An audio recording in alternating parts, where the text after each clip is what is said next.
जिनके गुणों के गान में प्रेम वर्धमान महान जिन विचरे हमारे। 181वां कलश चलेगा जो 294वीं गाथा के बाद में है। मेरे पास जो किताब है उसका पेज नंबर 143 है। किताब बड़ी किताब नहीं आई मेरी, क्यों?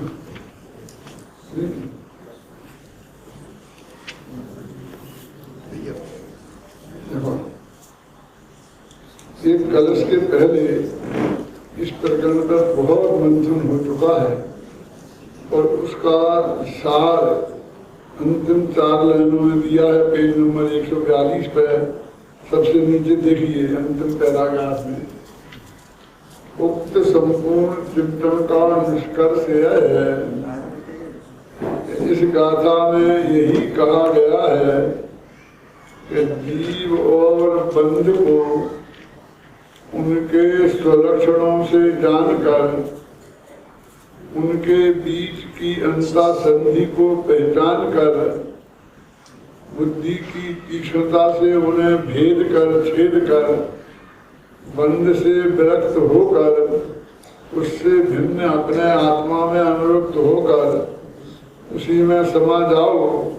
सुखी होने का एकमात्र यही उपाय है।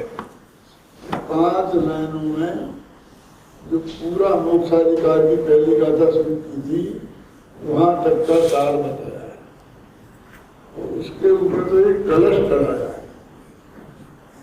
बात तो कही जा चुकी है पूरी, कलश में भी उसी बात को थोड़ा रिपीट करेंगे।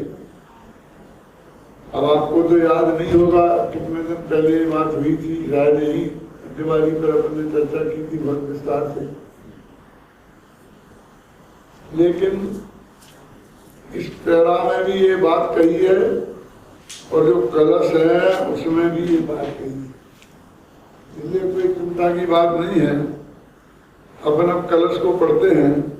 प्रज्ञा क्षेत्री श्रुतेयम कथमपि निपुणै पातिता सावधानै सूक्ष्म अन्ता संधिबन्धे निपततिरवसादात्मकर्मो भयस्य आत्मानं मंगलमन्तौ स्थिरविशद लसद्धाम चैतन्य पूरे बंधा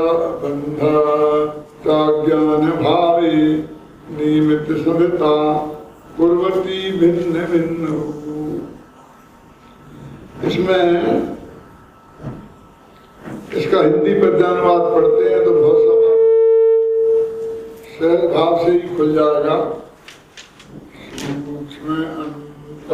संधि में अति तीक्ष्ण प्रज्ञा छेनी को अति निपुणता से डाल कर अति निपुण जन ने बंध को अति भिन्न करके आत्मा से आत्मा में जम गए।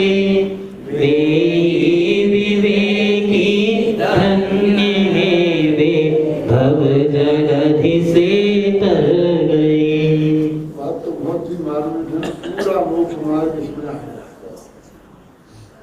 कहते हैं कि हर चीज में जो दो चीजें हैं यदि पे तो कितनी ही गहराई से क्यों ना मिले उनके बीच में अंता संधि रहती है।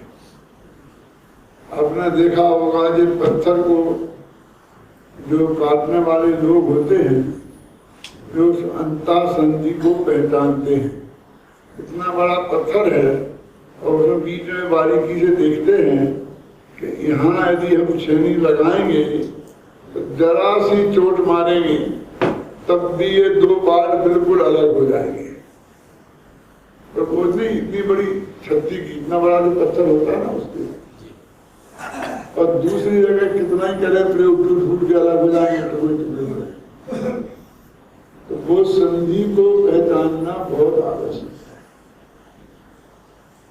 तो आत्मा और आत्मा से भिन्न जो पर पदार्थ हैं वे भिन्न है, ये तो नक्की है। अब वे उनके बीच में सांध कहाँ है? सांध है, ये तो बिल्कुल नक्की बात है। एक पलंग था ना, बहुत चतुर कारीगर ने बनाया था, जो 8 लकड़ियों को जोड़ करके बनते हैं ना, उसे पलंग कहते हैं। जो 8 लकड़ियों से जुड़ा हो उसे खाट कहते हैं। ऐसा समय साधन लगा है। हाँ, अजीबादी काल में 8 लकड़ियों को उसने इतनी बारीकी से बनाई और वो जोड़ी कि बाहर से दिखता ही नहीं है कि जोड़ कहाँ है। यानी बहुत सुंदरता से उसकी संधि मिलाई और फिर उसको बदन कर दिया। वो कहाँ से जुड़ा है ये पता ही नहीं चलता है। लेकिन जो चतुर लोग होते हैं वे इस बात को बहुत अच्छी तरह जानते हैं कि भाई ये यहाँ कहाँ सांध है। उन्हें भी नहीं दिखती है, हमें तो नहीं दिखती। किसी अनाड़ी से पूछो कि ये पलंग कैसे बनाया गया होगा, तो वो देखकर कहता है इतना बड़ा लकड़ी का वो होगा और उसे खोल करके सब निकाल करके एक पलंग बनाया। तो सब हंसेंगे कि इतनी बड़ी लकड़ी को खोल के बनाया। यानी जरूर यदि अनेक लकड़ियों से मिलके बना है तो उसमें जोड़ और जोड़ गारंटी से वो लकड़ी होती है ना 8, तो 4 तो पाए होते हैं और 2 को बोलते हैं पाटी और 2 को बोलते हैं सियरा। जो छोटी होती है ना सियरा, जो बड़ी होती है उन्हें पाटी। तो उनके बीच में कहीं से भी हो सकता है, जिधर बैठेगा आदमी टूट के गिर जाए। तो मतलब 4 पायों और उनके कॉर्नर पर वही जोड़ है। ये बहुत अच्छी तरह से जानते हैं। तो जब उन्हें निकालना पड़ता है तो एक जरा सी ठोकर लगाते हैं और वो बढ़िया निकल जाते हैं, तो दूसरी जगह लगाते हैं। ऐसे ही आत्मा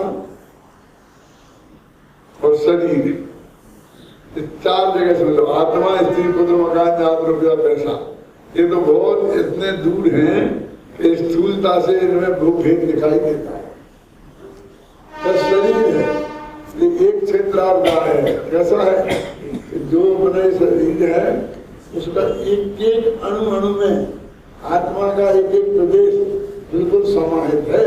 ऐसा नहीं कि आत्मा इधर रखा है और शरीर इधर रखा है। जो बोलते एक क्षेत्र आप गाय का मतलब सुनते ना, आकाश के प्रत्येक प्रदेश में जहाँ वो पुद्गलिक है वहीं आत्मा भी है। और जन्म से लेके मृत्यु तक का उनमें एक साथ बंधे रहने का एग्रीमेंट भी है कर्म की तरफ से, तो वे अलग नहीं होंगे। तो अब ये अलग होंगे तब तुम अलग जानेगा। तो इनके बीच में जो अंतर संधि है उसको तुम पहचान कर इनको अलग जान। तो क्या अंतर संधि है? दोनों कहते दोनों को स्वलक्षणों से जानो। आता ना, दोनों के लक्षण अलग अलग है। देह का लक्षण है रूप रस गंध स्पर्श वाला, आत्मा का लक्षण है ज्ञानानंद स्वभावी। तो इनसे जान कर इनसे भेद करो। तुम ऐसा मत हो कि यहाँ कहाँ है, क्योंकि बोले जहाँ आत्मा है वही शरीर है, जहाँ शरीर है वहाँ आत्मा है, जहाँ शरीर नहीं है वहाँ आत्मा नहीं है, जहाँ आत्मा नहीं है वहाँ शरीर नहीं है। तो इस तरह वो क्षेत्र से, आकाश के क्षेत्र से तुम संधि नहीं कर सकते। जैसे लकड़ी में कर ली तो ना, खाद की लकड़ी में कर ली, क्षेत्र तो एक रहेगा।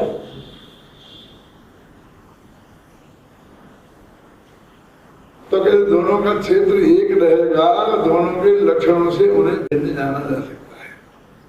अब ऐसे ही राग तो आत्मा के हर प्रदेश पर है। जो अनंत गुण है ना, उसमें भी उसका स्वरूप विद्यमान है, गया हुआ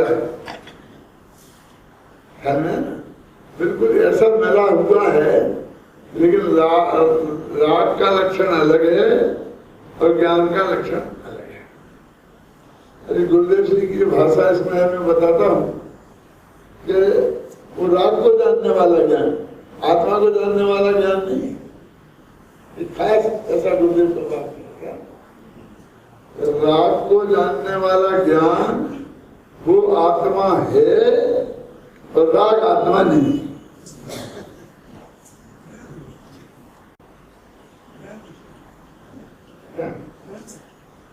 ऐसा नहीं है तो आत्मा को जानने वाला ज्ञान तो मैं हूं और राग को जानने वाला ज्ञान मैं नहीं हूं। नहीं, लोकालोक को जानने वाला ज्ञान लोकालोक में नहीं है।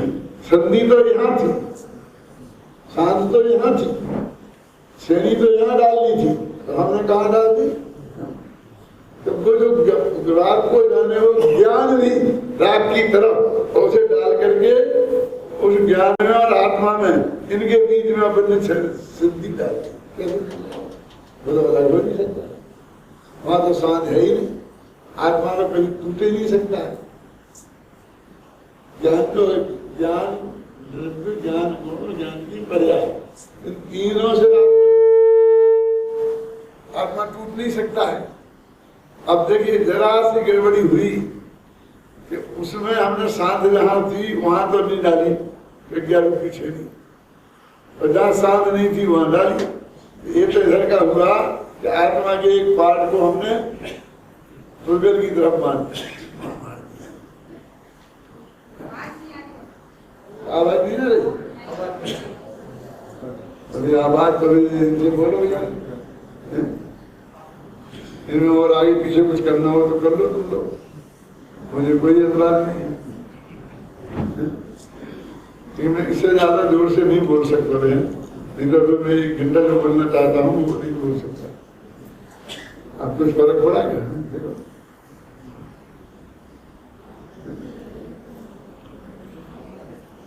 अभी इसमें तो गलती क्या की कि आत्मा के अंश को पर की तरफ डाल के और वहां हमने छेनी लगाई। और कभी कभी हमने जो जिस राग को आत्मा ने जाना उस राग को भी अपनी तरफ ले लिया। तो ज्ञान की बजाय में जानने वाला हमें आ रहा है ना, तो जो जानने में आया वो भी मैं, तो फिर वो अंतःसंधि के अंदर जगह पड़ गई। अनादिकाल से ऐसा होता आया। असलियत में गुरुदेव की भाषा बोल रहा हूँ, राग और राग को जानने वाला ज्ञान, इन दोनों के बीच में वो श्रेणी पड़ना चाहिए। सूक्ष्म अंतःसंधि में देखो, प्रज्ञा क्षेत्री सिद्धेयम, जो प्रज्ञा रूपी श्रेणी है वो सिद्धेयम माने बहुत ही तीक्ष्ण है। सिता माने धारदार, तो इयम सिता इयम सिद्धेयम, तो कहते धार वाली प्रज्ञा रूपी छेनी कथमपि कैसे भी करके ये काम करना है, तो अगर मेरे से नहीं होगा नहीं, कैसे भी करके तुझे करना पड़ेगा। कथमपि माने कैसे भी करके अत्यंत सावधानी पूर्वक निपुण जनों के द्वारा पातिता माने डाली गई। तो पतित से पातिता क्यों हो गई? फिर प्रज्ञा छेनी स्त्रीलिंग है ना, धीरे धीरे स्त्रीलिंग हो गया। प्रज्ञा क्षेत्री सिता इयम कथमपि निपुणई सावधानी पातिता, बहुत सावधानी से गिराई गई। और कहा? सूक्ष्म अंतःसंधि बंधे, अंतर में और बंध के बीच में जो सूक्ष्म संधि थी, सांध थी, वहां वो डाली गई। देखो अपने हिंदी में पदानुवाद बहुत ही सरल बन गया है, बहुत ही मार्मिक, कि सूक्ष्म अंतःसंधि में अति तीक्ष्ण प्रज्ञा छेनी को अति निपुणता से डालकर अति निपुण जन ने बंध को, गद्य कह लो, गद्य जैसा ही पद है ना।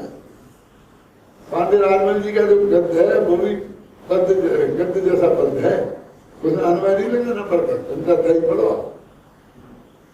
ऐसे छलों के साथ पढ़ते जाते हैं। माने जिसे भाषा में समझने के लिए कुछ वो नहीं लगाना पड़े, बिल्कुल हम हिंदी गद्य में जैसे पढ़ रहे हो। देखो सूक्ष्म अंतः संधि में अति तीक्ष्ण प्रज्ञा छेनी को अति निपुणता से डालकर अति निपुण जन ने बंद को अति भिन्न करके बंद को बिल्कुल अलग कर दिया। फिर आत्मा में जब आत्मा से आत्मा में जन्म गई, बंद को अलग कर दिया और अपनी आत्मा से ज्ञान से और आत्मा में जन्म गई। वो सीधी सीधा भाषा है ना। ऐसे जो विवेकी हैं वे ही धन्य हैं। अकेले हमारे धन्यवाद देने से क्या होता है, लेकिन भव जलधि से तर गए, वे संसार समुद्र से पार हो गए। कितनी सरल है देखो, इतना तो सरल गद्य भी नहीं होगा। अभी मैं पढ़ूंगा आपको, इतना सरल तो गद्य भी नहीं है। तो आपको ऐसा कैसे हो सकता है? इसलिए हो सकता है कि वो गद्य लिखने में ऊपर का हमको एक एक शब्द का ध्यान रखना पड़ता है। तो वो हिंदी में वो गद्य उतना बढ़िया नहीं हो पाता है। इसीलिए तो बड़ा तात्पर्य है ऐसा कह के उस गद्य को सीधा करते हैं। आपको ऐसा लगता है कि क्या क्या वही बात द्वारा कह दी, वो गद्य को सीधा करते हैं जो समझ में नहीं आए तो, है ना। तो देखो अभी थोड़ा संस्कृत आप जानते होंगे अभिनंदन जी, तो आपको बिल्कुल जैसा मैंने हिंदी में पढ़ा ना कि सूक्ष्म अंतः संधि में अति तीक्ष्ण प्रज्ञा छेनी को अति निपुणता से डालकर अति निपुण जन ने बंद को अति भिन्न करके आत्मा से आत्मा में जम गए, वे ही विवेकी धन्य हैं और वे संसार समुद्र से तर गए। ऐसे संस्कृत में भी है, प्रज्ञा क्षेत्री स्थितेयम गतमपि निपुणई पातिता सावधानई सूक्ष्म अंतः संधि बंधे निपतिति रवधात्म कर्मो भयस्य। आत्मा और कर्म इन दोनों के बीच में आत्मानम अंतः मग्न अंता, आत्मा को अंतर में मग्न करके विशुद्ध लसद अत्यंत निर्मलता से शोभायमान हुए। कहाँ? धाम नहीं, अपने घर में चैतन्य पूरे चैतन्य से भरे हुए भगवान आत्मा में जम गए। और जब बंद का अभाव हो गया उन्होंने क्या किया कि आत्मा को अलग कर दिया, बंद को अलग कर दिया और वे अपने आत्मा में जम गए। तो बिल्कुल अक्षर सा पद्यानुवाद है, कुछ भी छूटा नहीं है।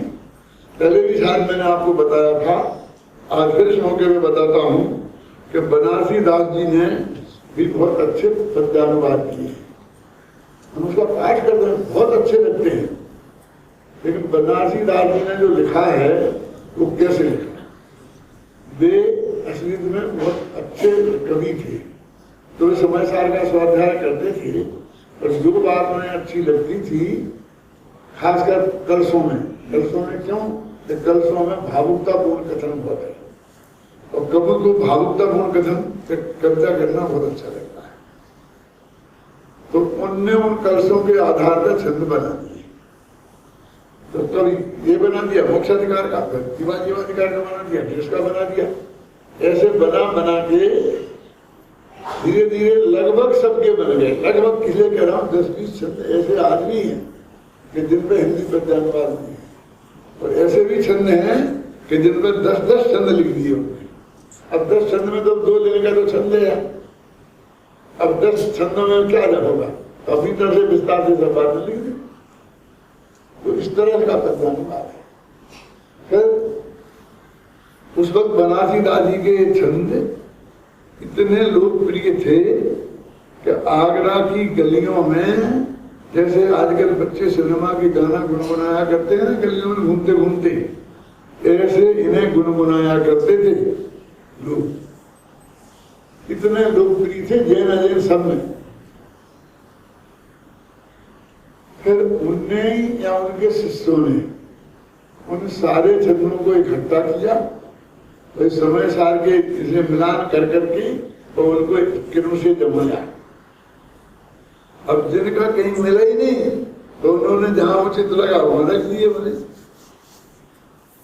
अब जब शुरू में आप देखेंगे तो नाम माला ही लिख दी, ये पुण्य का नाम है, ये पाप के नाम है। अब वहां कौन सी गाथा मिलेगी, कौन सा कलश मिलेगा? हमारे साथ में आपने खाते में तो वो है नहीं नाम माला, लेकिन उन्होंने नाम माला ही लिख दी। उन्होंने शुरू में पार्श्वनाथ भगवान को नमस्कार कर दिया। हम कौन सा कलश है पार्श्वनाथ भगवान को नमस्कार कर दिया? यानी वो ऐसे कर्म से बधे हुए नहीं है, इसलिए मैं उनको बोलता हूं भावानुवाद। उनने तो समय सार की कलशों के भाव का अनुवाद किया और मैंने किया है इन कलशों का पद्यानुवाद। मैंने हर कलश को एक को छोड़ा नहीं, एक कलश के दो लिखे नहीं, अनावश्यक बातें उसमें जोड़ी नहीं और उसको पूरा भाव उस कलश में लाने की पूरी कोशिश की। तो इन दोनों में ये अंतर है और इस अंतर को आपको पहचानना चाहिए, तो आपको दोनों को स्वाध्याय करने का भाव होगा। लेकिन साहब वो है, बहुत से लोग कहते हैं जब पहले नाटक समय साहब था तो क्या लिखने की जरूरत, आपको कलश पर जानवाद लिखने की क्या जरूरत है? क्यों है? अब क्या जरूरत थी तो मैंने अंतर बताया ना आपको। अब देखिए ये अपन ने पढ़ा ना, एक बार अपन छंद पढ़ते हैं तो बनारसी दास का भी पढ़ते हैं, तो दोनों का अंतर आपको दिखाई देता है। सूक्ष्म अंता संधि में अति तीक्ष्ण प्रज्ञा छेनी को अति निपुणता से डालकर अति निपुण जन ने बंध को अति भिन्न करके आत्मा में आत्मा से रम गए, वे ही विवेकी धन्य हैं, वे भव जलधि से उतर गए। अब देखो आगे बनारसी दास का है, काहू के जैनी सावधान हो के परम पेनी, ऐसी बुद्धि छेनी घटे माही डारे दीनी है। अब जैसे काहू जैनी, अब उसमें काहू जैनी कहाँ है? जैसे कोई जैनी छंद में तो नहीं है ना, निपुण के लिए जैनी लिख दिया। हाँ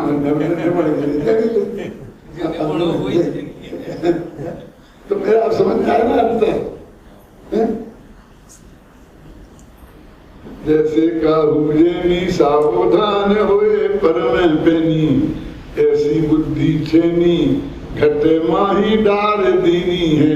अब घट में डाल दी, घट तो शरीर को बोलते हैं, उनके शरीर में डाल दी, उसमें लिखा है दोनों के बीच में डाली, बंद में और आत्मा के बीच में डाली। आग को बंद कहा, अब घट उसमें क्या दिया है?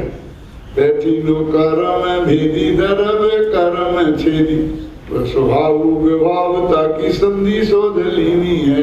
द्रव्य कर्म को नो कर्म को छेद करके भाव कर्म को छेद कर और स्वभाव और विभाव की संधि को उन्होंने शोध लिया। तहाँ मध्य पाती हुए लखी तिन्ने धारा धोए, उन दोनों के बीच में वो पड़ गई कौन छेनी, मध्य पाती हो गए दोनों धाराएं उसने पहचान ली कि एक ज्ञान धारा है वही कर्म धारा।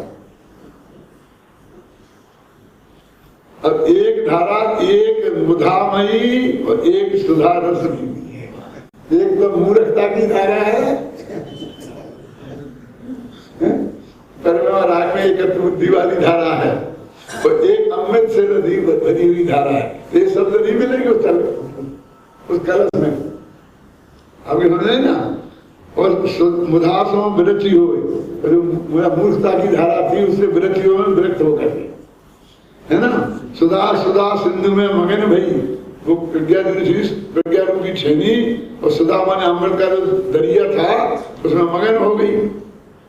ऐसी सब क्रिया एक समय बीच कीनी है, और ये सब काम एक समय में हो गया। इतना बड़ा काम है, पहले ऐसे डालो, ये करो, ये करो, ये फिर की गुंजाइश कहाँ है?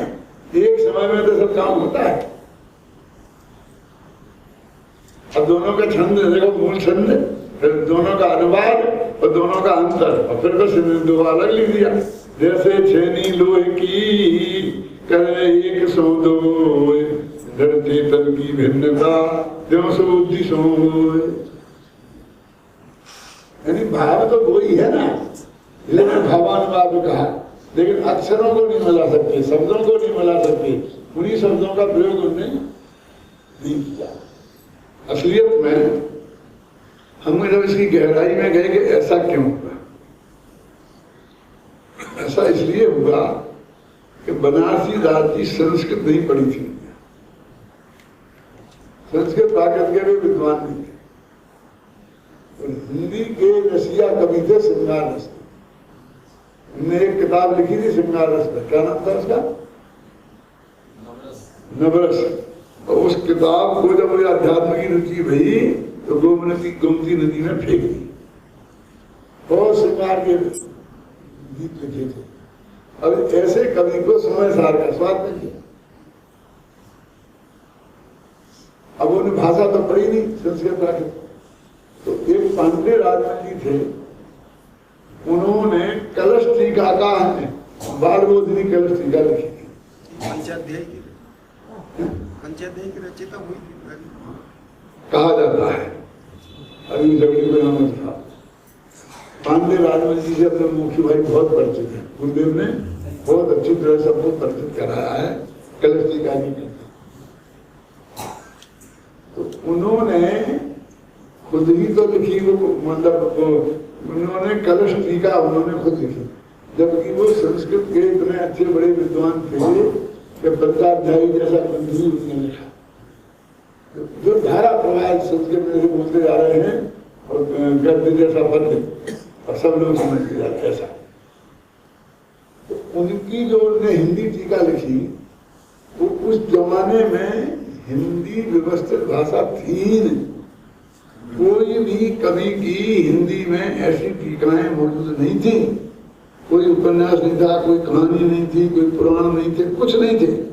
400 साल पहले पांडे राजमल जी हिंदी साहित्य के गद्य के फाउंडर हैं, अजनी लोग भी मानते हैं यूनिवर्सिटियों में। बनारसी दास जी सबसे पहले आत्मकथा लेखक हैं हिंदी साहित्य के। पंडित टोडरमल जी हिंदी साहित्य को प्रौढ़ता प्रदान करने वाले सबसे पहले विद्वान हैं। जैसा मोक्ष मार्ग प्रकाशक का गद्य है, ऐसा गद्य पूरे हिंदुस्तान में जैनियों में और हिंदुओं में देखने को नहीं मिलता। हिंदी में जो लिखा ये तो जैसे अभी गुजराती है ना, यहाँ की गुजराती वहाँ की गुजराती है, कैसे भेज है। हिंदी बड़ी भाषा तो उसकी धुनारी ब्रज भाषा ऐसे, तो ऐसा है। तो सब साहित्य भाषा उस वक्त की ब्रज ही थी, और वो हिंदी कहलाती थी। आज हिंदी की विद्वान कहलाते हैं, उसी के कहलाते हैं। तो मैंने सिद्ध किया अपने PhD के ग्रंथ में कि पंडित टोडरमल जी की मोक्षमार्ग प्रकाशक की जो भाषा है वो ब्रज भाषा है। पूरा चैप्टर लिखा एक मैंने अपने शोध प्रबंध में। तो कैसे सिद्ध की कि भाई शब्द तो किसी भी भाषा के किसी में मिल जाते हैं। जब वे ढूंढार प्रदेश में रहते थे तो उनकी हिंदी भाषा में ढूंढारी के शब्द मिल गए। जो गुजरात में रहते तो आप लोग हिंदी बोलते हो, उसमें गुजराती के शब्द बहुत घुस जाते हैं। जो अंग्रेज लोग उनके अंग्रेजी के शब्द घुस जाते हैं। इसलिए शब्द किस भाषा के हैं उससे भाषा का निर्णय नहीं होता। तो काल से होता है कि कौन सी भाषा का व्याकरण अप्लाई हुआ है। ब्रज भाषा का व्याकरण अप्लाई हुआ है। कैसे? तो हमने एक एक शब्द का नक्की किया कि टोडरमल जी एक वचन से बहुवचन बनाना हो तो क्या करते हैं। जैसे आप अपन कहते हैं ना स्त्री, तो स्त्रियां ऐसा बोलते थे ना स्त्रीलिंग बनाने के लिए, तो वो क्या करते थे, जैसे अरहंत, अब इसका बहुवचन बनाना है, अपन हिंदी में कहेंगे अरहंतों को बोलेंगे ना, तो अरहंतनी को नमस्कार हो, तो नी लगा करके बहुवचन बनाते, कहीं अरहंतान ना लगा करके बहुवचन बनाते थे। तो ये जो नियम है ये ब्रज भाषा का है। तो उन्होंने व्याकरण ब्रज भाषा का अपनाया। आप कहते हैं कि यहाँ से देवलाली से बम्बई के बीच में कितनी स्टेशनें होंगी, क्या बोलते हैं? स्टेशंस नहीं। स्टेशन शब्द भले ही अंग्रेजी का है, लेकिन हमने व्याकरण लगाया हिंदी का। स्टेशन ने बहुवचन बनाने के लिए, समझ में आया ना, इसलिए वो हिंदी का हो गया। ऐसा तो ऐसे हमने एक से बहुवचन बनाने का, स्त्रीलिंग से पुल्लिंग बनाने का, ऐसे एक वचन से बहुवचन बनाने का, कैसे कैसे प्रयोग किए हैं, उन सबको छांटा है और छांट कर ब्रजभाषा के व्याकरण के प्रयोगों को उनके सामने रखा है और रख करके समानता सिद्ध की है। और ये सिद्ध किया कि टोंडमन जी की भाषा ढूंढारी नहीं है, ब्रज है। अभी आप लोग तो कभी पढ़ते नहीं, उसको बेकार समझते हैं। एक वो किताब ही नहीं पढ़ते, और किताब पढ़ेंगे तो वो चैप्टर छोड़ देंगे, उसे नहीं पढ़ेंगे तो आपको अंदाजा भी नहीं लगता है कि कौन सी भाषा है, कैसे आज ढूंढारी करते रहते हैं।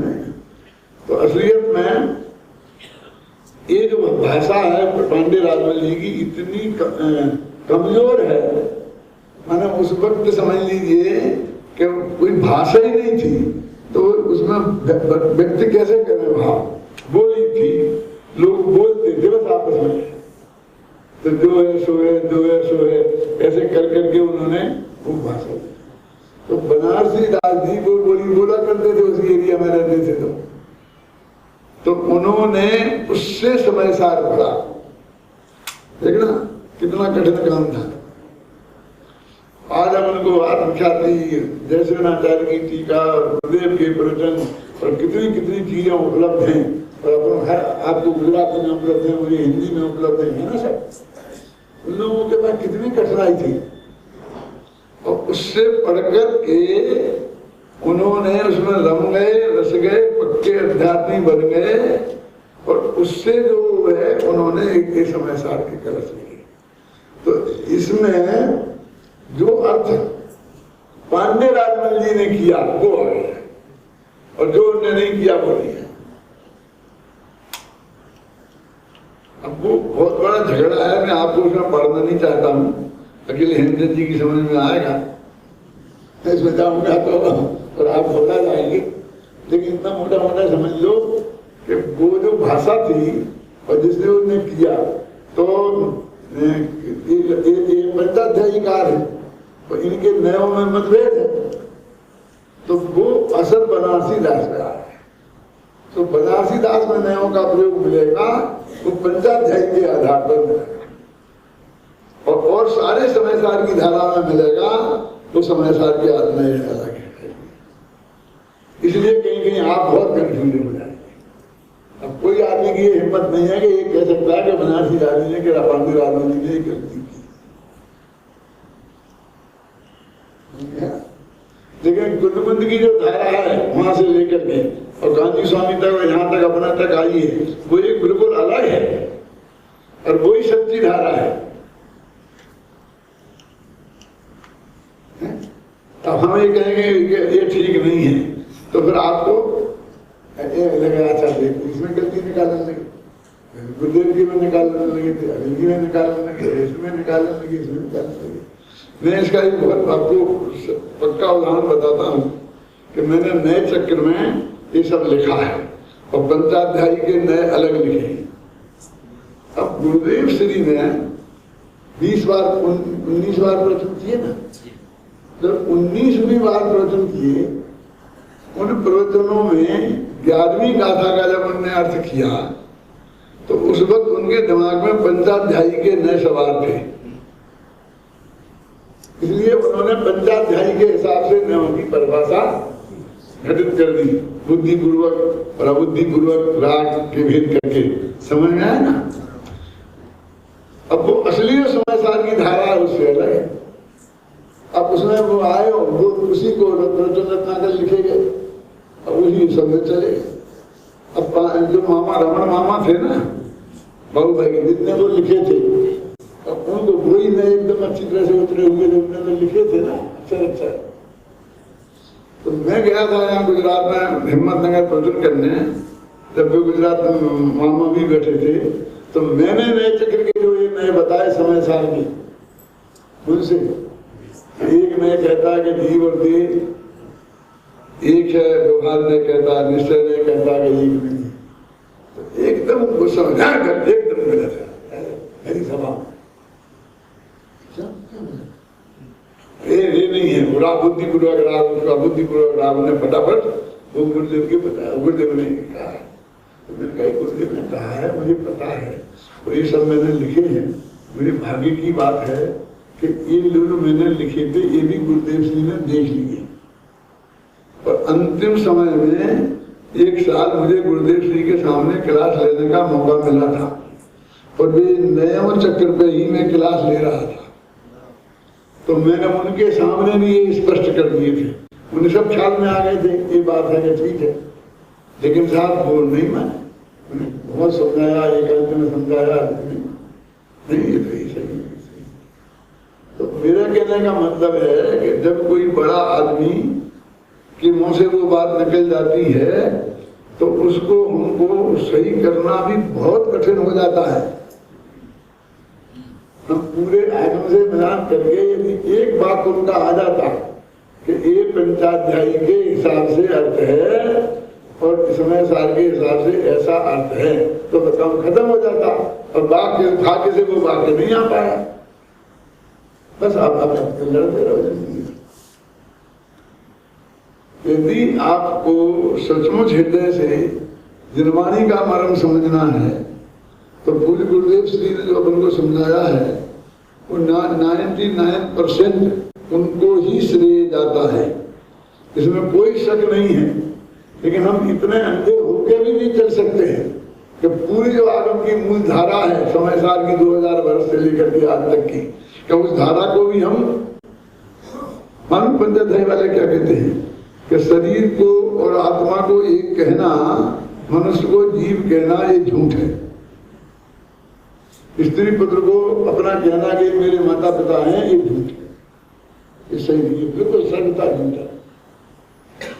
और जबकि अपने सारा प्रथमान योग में लिखा कि आदिनाथ के दो पुत्र थे, तो समय सार में लिखा है व्यवहार नयो भाषण जीवो देवो अवधिक को।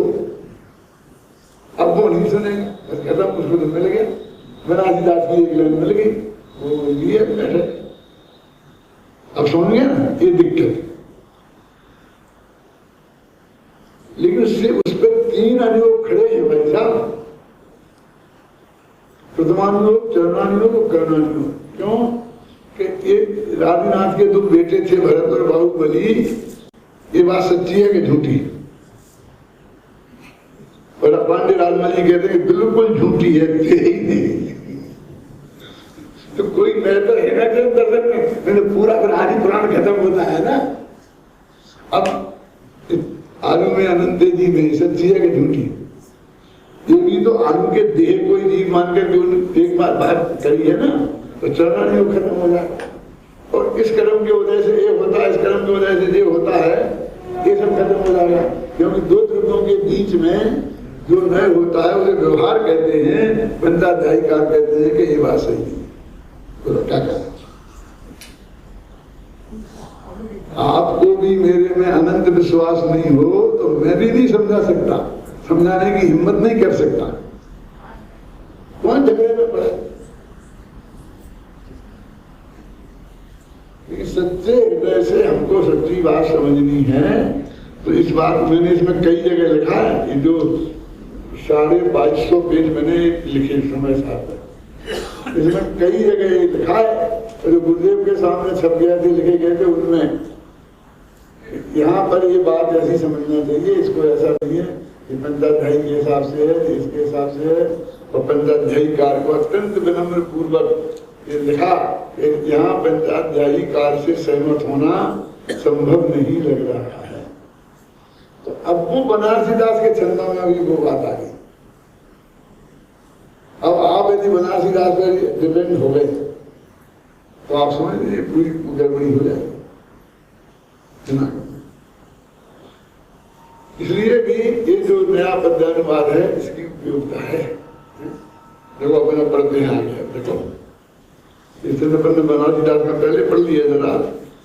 अपने आत्मा को अपने अंतरंग तेज में स्थिर करती हुई तथा निर्मल और देदीप्यमान चेतन प्रवाह में मनन करती हुई एवं बंध को अज्ञान भाव में डालती हुई, इस प्रकार आत्मा और बंध को भिन्न करती हुई यह प्रज्ञा छेनी विभिन्न पुरुषों के द्वारा किसी भी प्रकार प्रयत्न पूर्वक सावधानी से डालने पर आत्मा और कर्म बंध के बीच की सूक्ष्म अंतः संधि में अति शीघ्रता से पड़ती है। अब एक गद्दा को पूछा गद्दे से लगा कि नहीं लगा, लेकिन एक एक पंक्ति से बना रहना है ना। अब देखो, अब ये तात्पर्य है, इसमें आपको सीधी भाषा मिलेगी। अमेरिका में मेरे एक मित्र हैं डॉक्टर महावीर, जिनने वहाँ 2100 समय साल और 2100 मुख्य 6000 के साल बुला करके सारे अमेरिका के घर घर में पहुंचाए। वे स्वाध्याय करते हैं, तो मैं कहते मैं पहले तात्पर्य है ये पढ़ता हूँ सब जगह, और फिर मैं पढ़ता हूँ तो मेरी समझ में आ जाता है, और तात्पर्य है नहीं पढ़ूँ तो कुछ नहीं। जो क्या तात्पर्य है कि यह प्रज्ञा छेनी आत्मा और बंध को छेद देती है। अब बंध में जो बंध भाव बंध सब आ गया, और भिन्न भिन्न कर देती है, और उपयोग के अंतर्मुख होने से आत्मा का अनुभव हो जाता है। ये बात है, इन्हें अलग अलग कर दिया। अब वो जो हमारा उपयोग ने दोनों को पहले अलग अलग किया, वो अलग अलग किया तो दोनों ही जानने में आए ना कि ये जुदा है मैं जुदा। अब ये नहीं कि ये जुदा है और ये जुदा है, ऐसा करोगे तो गड़बड़ है। तो ये जुदा है और मैं जुदा हूं, उन दो में एक पार्टी में होना जिन्हें मैंने जुदा।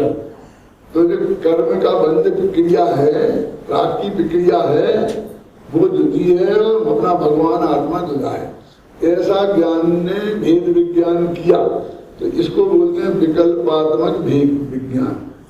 इन्हीं में गुरुदेव का कोटेशन मैंने दिया है, उसमें ये बात लिखी मिलेगी आपको जो मैं बोल रहा हूँ। इसका नाम क्या हुआ? विकल्पात्मक भेद ज्ञान। और फिर वो जो उपयोग ये जिससे भिन्न आत्मा को जब बताया था ना, तो उससे हटके और इसमें लग गया, तो उसका नाम है अभेद रूप से आत्मज्ञान। उसका नाम है निश्चय न का आत्मज्ञान। उसका नाम है आत्मानुभव। तो आत्मानुभव उसका नाम असली भेद विज्ञान है। और वो भी नकली तो नहीं है, आप समझे ना, क्योंकि प्रक्रिया तो वहां से शुरू हुई ना, जिनवाणी के माध्यम से और गुरुदेव के माध्यम से हमने आत्मा को और शरीर आदि को राग को भिन्न जाना। अभी विकल्पात्मक ज्ञान में जब तक हम भेद विज्ञान करते रहे ना, तो इसका हमारे ज्ञान का आधार क्या है? तो अंदर से थोड़ी ये बात है, ये तो शास्त्र पढ़ के जानी ना, और गुरु के मुख से जानी। अब फिर इसे जान कर जब उपयोग, जब तक भेद विज्ञान कौन सा विकल्प बात में, और जब अंदर में चला गया उपयोग, तो आत्मानुभूति होगी, वो निश्चय।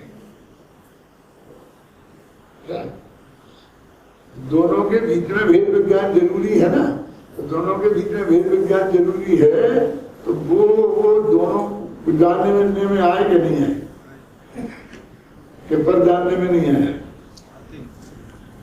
जानने में आया।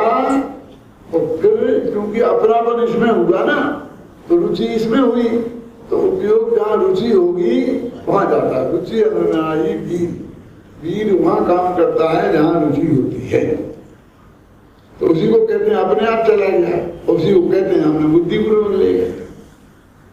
उसी के दो नाम हैं, क्योंकि हमारी रुचि तीव्र हुई ना, तो परमे से हटके हमारा उपयोग आत्मा में चला गया, तो उसी को ऑटोमेटिक हो गया।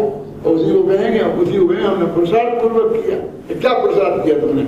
हमने भेद विज्ञान किया ना, तो क्या किया? समय साल पढ़ा, इसको प्रसाद कहोगे, क्या करें? एक दृष्टि ऐसी है ना अपेक्षा दिनागम में, अगर अंदर में जब उपयोग अंदर चला गया, वहां वास्तव में हमने बुद्धिपूर्वक कुछ किया ही नहीं था,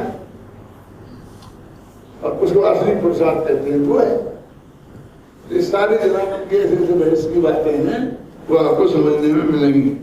तो प्रज्ञा छेनी बंध को किस प्रकार छेदती है, इसका विवरण देते हुए पांडे राजमल जी कलश टीका में लिखते हैं। ये कलश टीका की बात आई, आप समझना। मैंने जैसे पढ़ा है पर बड़ी श्रद्धा के साथ, लेकिन वो ऊंची बांध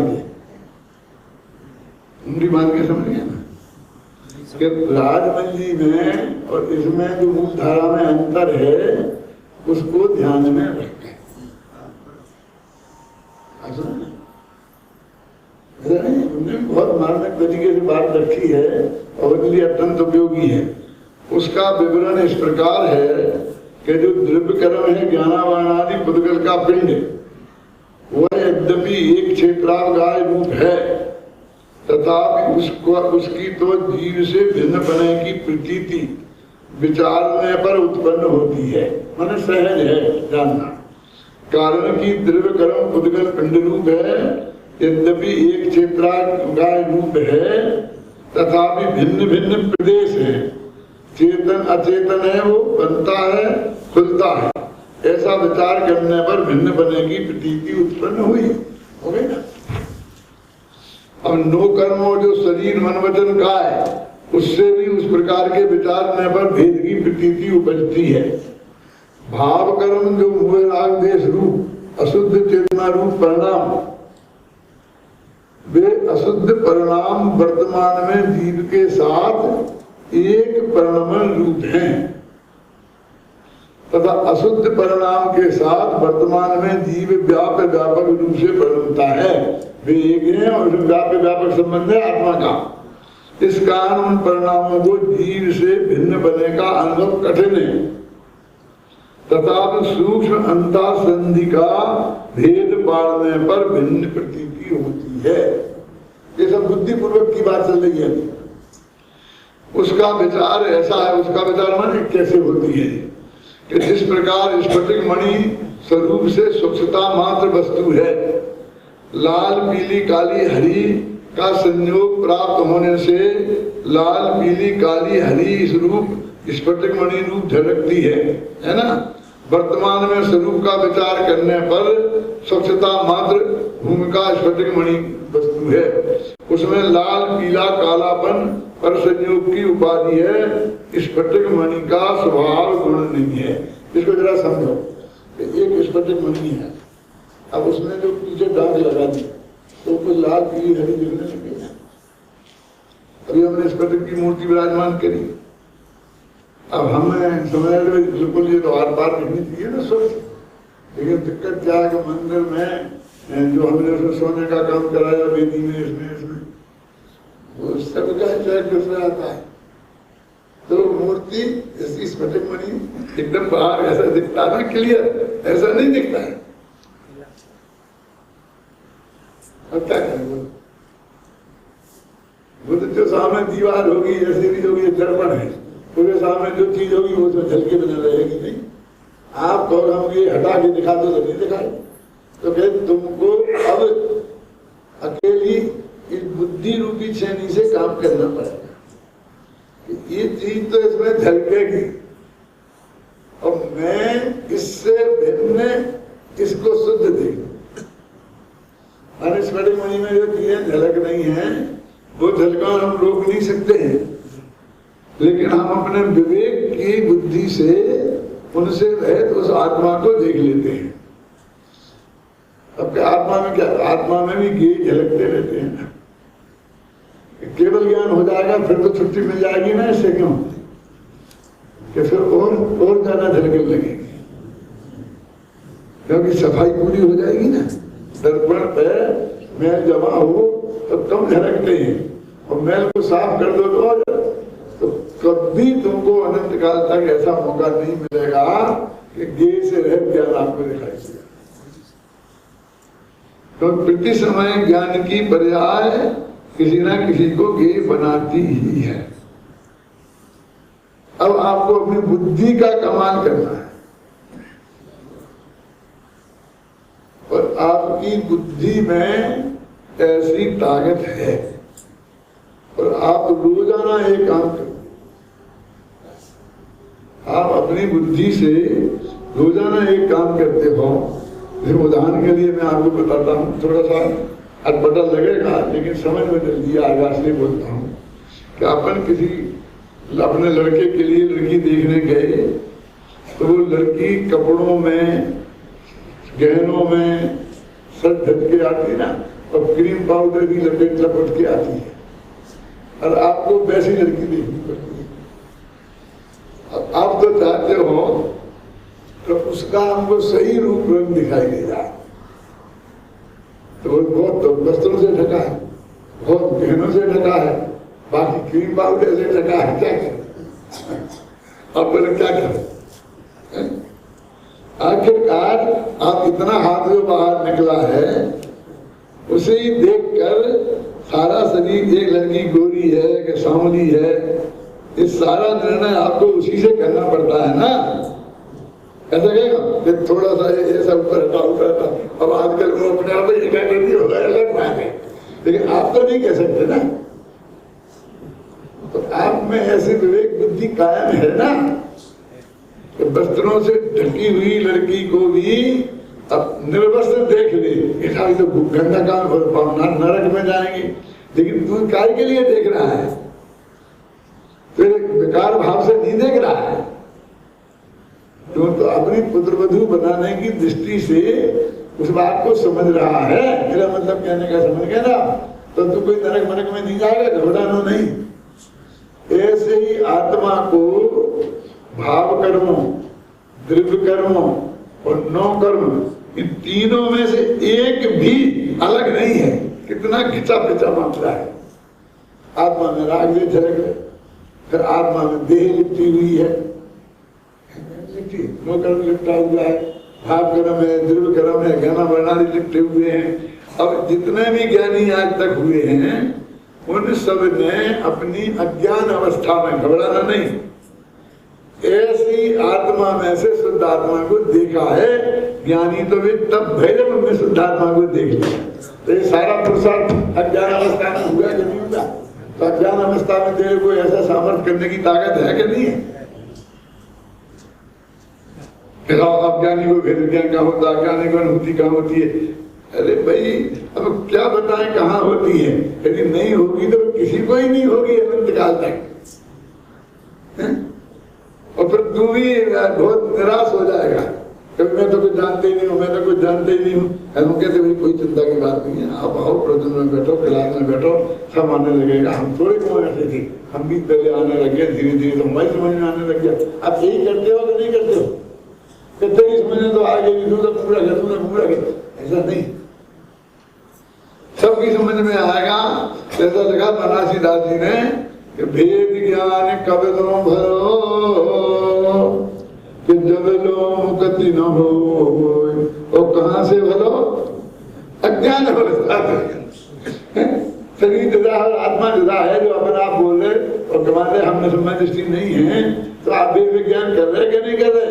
अब जो असली है कि नकली है, ये बाद में करते रहना धीरे।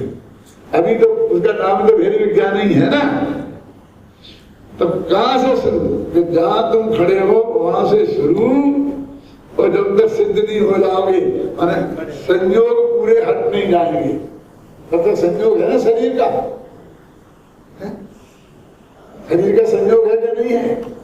तो वो जो कहते हैं कि वेद ज्ञान कब से भला और कहाँ तक भला, अब वो अलग बात है कि हम किस किस स्टेज पे कहाँ किस किस को पकड़ना। आज ना समय हो गया है, फिर भी अभी मेरे पास एक घटना सामने आई। बहुत बड़े मुनि महाराज, बहुत बड़े आचार्य महाराज, उनने अपने एक मुंशी भाई को 3 गाथाएं दिखाई, फलानी गाथा, फलानी गाथा, फलानी गाथा, और उसमें ऐसे ही लिखा था जो मैं आपको बता रहा हूं। तो उन्होंने ये बताया कि एक इसका अर्थ क्या है, इनसे भिन्न आत्मा जानना चाहिए ना, होना चाहिए ना, करना चाहिए ना, करिए। तो इसका मतलब ये सिद्ध करना चाहते थे उन गाथाओं से, अभी मेरे उपयोग में से हट गई ये कौन सी गाथाएं थी, तो के 7वें गुण स्थान से होता है। जब तक शरीर को वस्त्र है तब तक वस्त्रों से भिन्न आत्मा कैसे जाना है? तो सम्मा दर्शन नहीं है, तो सम्मा दर्शन तो होता ही नहीं है। जिस सिद्ध करना उसमें जो निषेध रूप लिखी ऐसी बात है कि जनागम में कहाँ कहाँ किस किस अपेक्षाओं से कितना कितना भेद विज्ञान की बात है वो हमें बारीकी से समझना पड़ेगा। गुरुदेव के टेप आप सुनते हो तो आज मैं एक बात आपको बताता हूँ कि इस पे ध्यान देना रोज ही ना कि गुरुदेव कहते हैं ये बात है बताते बताते आई ये बात न थी और यहाँ तो ये कहा है और वहां ये कहा है। ऐसा देखना कितनी दफे आता है, सैकड़ों दफे आते हैं। माने वो सारी अपेक्षाओं को खोलते चले जाते हैं। जब हम लोग सुनते हैं गुरुदेव को तो हमको सचमुच अंदर से इतनी महिमा आती है, इतनी महिमा आती है, आप कल्पना नहीं कर सकते। बाहर के ताम झाम से थोड़ी महिमा आती है। देखो इतनी गहराई में गए, इतनी सारी अपेक्षाएं उनके ख्याल में हैं और अपनी वाणी में कितना स्पष्ट करते हैं कि उनके प्रतिपादन में भी कितनी बड़ी सामर्थ्य है। तो हम अपने को बहुत अच्छा वक्ता समझते हैं और उन्हें ऐसा समझते हैं कि जैसे टूटी भाषा में बोलते रहते थे। ऐसा नहीं है, वो सारी अपेक्षाएं उनके ख्याल में गहराई से थी। तो ऐसे ही सचमुच हमें गुरुदेव जैसा बनना है। गुरुदेव जैसा बनना है मानी क्या? गुरुदेव जी तो अपने यहाँ अपन सब जानते हैं कि चौथे गुरुस्थान में थे ना, खुद भी कहते थे ना भाई। तो सबको समझ चाहिए ना, सबको समझ सी बनना है ना। कम से कम इस भव में गुरुदेव ने प्रयोग करके बता दिया तो हम बन सकते हैं ना।